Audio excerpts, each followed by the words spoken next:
Hello. It is a beautiful day outside, and I kind of wish I was out there rather than in my car in a parking lot somewhere. But it's town, there's not much places to do that.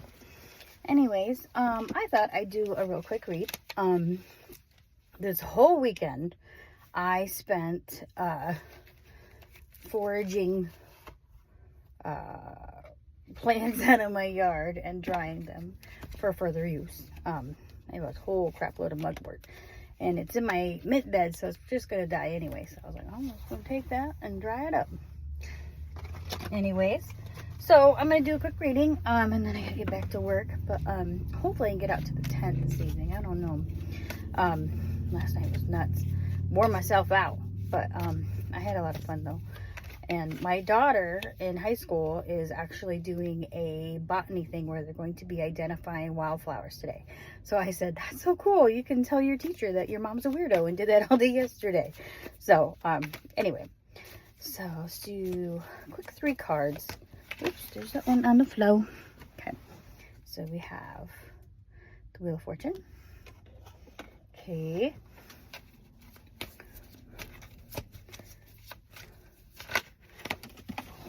Other one. Okay.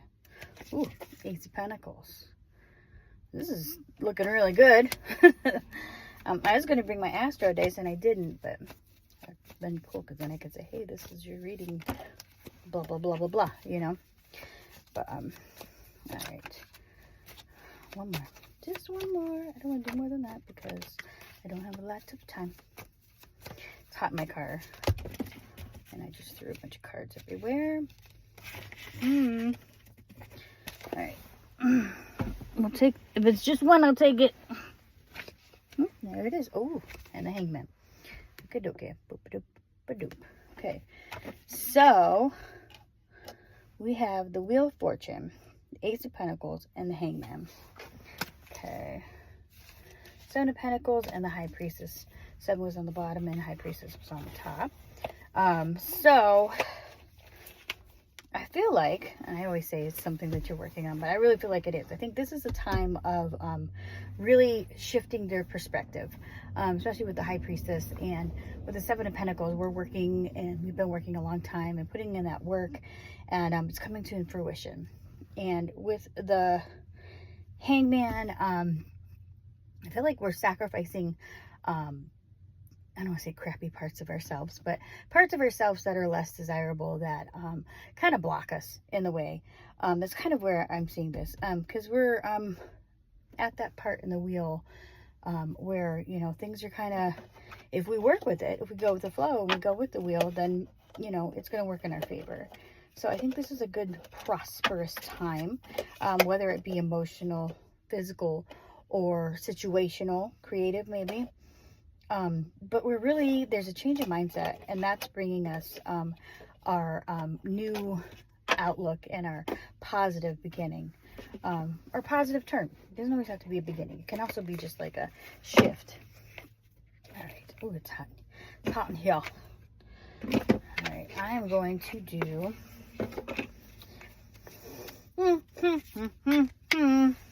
herbal astrology or oracle. Okay. Don't mind my hair. I did weird things with it this weekend.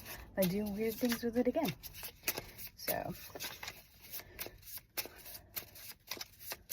alright, this deck is still kind of new. The papery papers. Zip papery papers. Okay. Let's see where we're at, yo. Ooh, lion's mane. That happens to be one of my favorite mushrooms. I actually have some lion's mane extract I take every day because it helps with ADHD, it helps with a lot of other things, but leadership. So that is is it Mercury in Aquarius? I think so. Leadership, it says. Yeah. Okay, let's see what it says. Lion's mane, and it is hot, so I'm probably all red. I'm one of those people that gets all red when it's hot or when I do things. I've often wondered if I have lupus because it's in my family, but I don't know. All right, so Upright, it's sacred masculine, leadership, ambition, provider, strong-willed, and spiritual power. Yeah, Mercury and Uranus. There's Mercury and Uranus. You might want to do something about that. Sorry, I'm such a weirdo.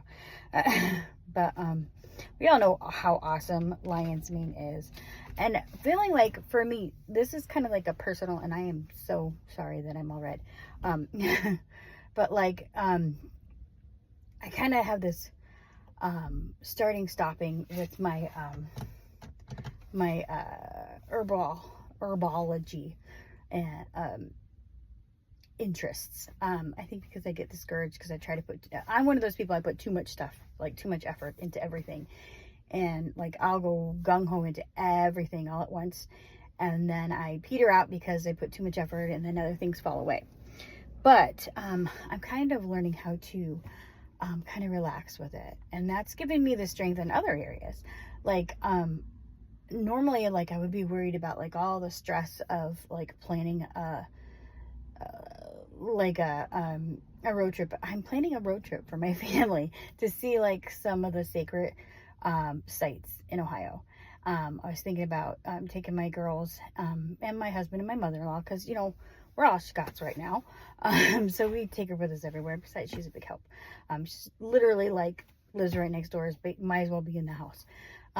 Anyway, and we I wanted to go to the Serpent Mounds, and then along the way, either on the way there or the way back, I want to go to the Octagon earthworks. I'm so excited about that because those are the type of things I love, and this is kind of giving me like a spark and to remind me that when I was a little girl, I wanted to be an archaeologist, and I never really did it. Obviously, didn't really have the push. We didn't have like tons of money, and it's not something that like your parents say, oh yeah, sure, you want to be an archaeologist, let me go do that. No, my mom was worried about, you know, raising 3 kids on her own and making minimum wage, you know.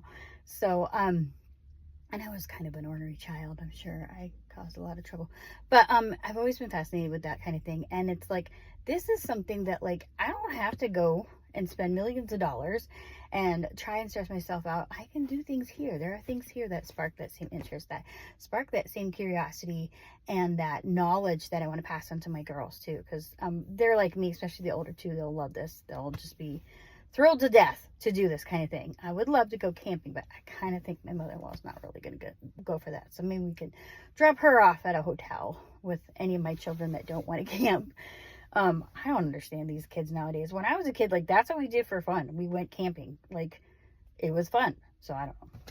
But, so let's read. Sorry. So lion's mane.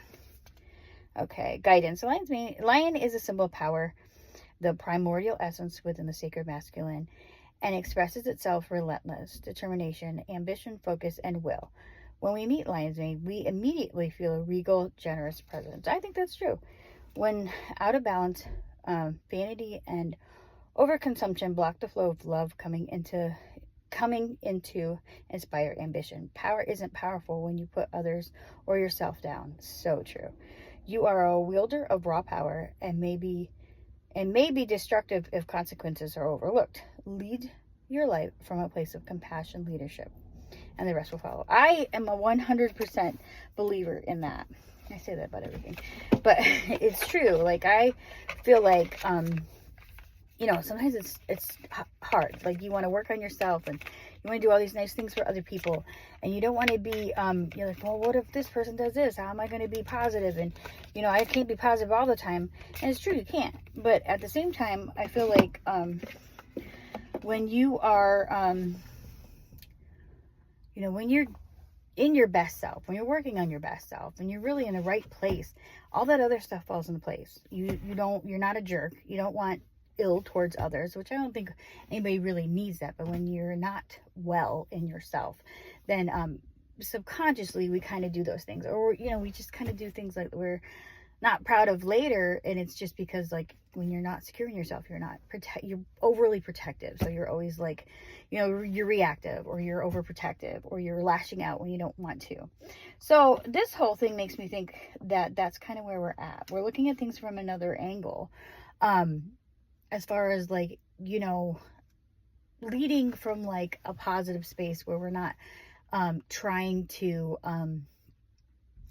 you know, take over the situation or overdo it. It's more like, you know, taking those little steps and from a loving space. So if it's a project or something, just like I was saying, like you're not overdoing it or diving too far into it to where everything else around you kind of falls away. It's accepting your responsibility and doing your responsibility, acknowledging that there is spirituality in the mundane, and that's kind of basically what it's supposed to be. I mean, we could all like go to a cave somewhere and forget our families and our responsibilities, but it's really not going to help us in the long run, because the whole point is to live your best life, not focus so much on all the other parts that you're not really living, like the afterlife, or and I'm not knocking religion, I always say that, but you know what I mean, or like the spiritual realm. It's like you integrate it.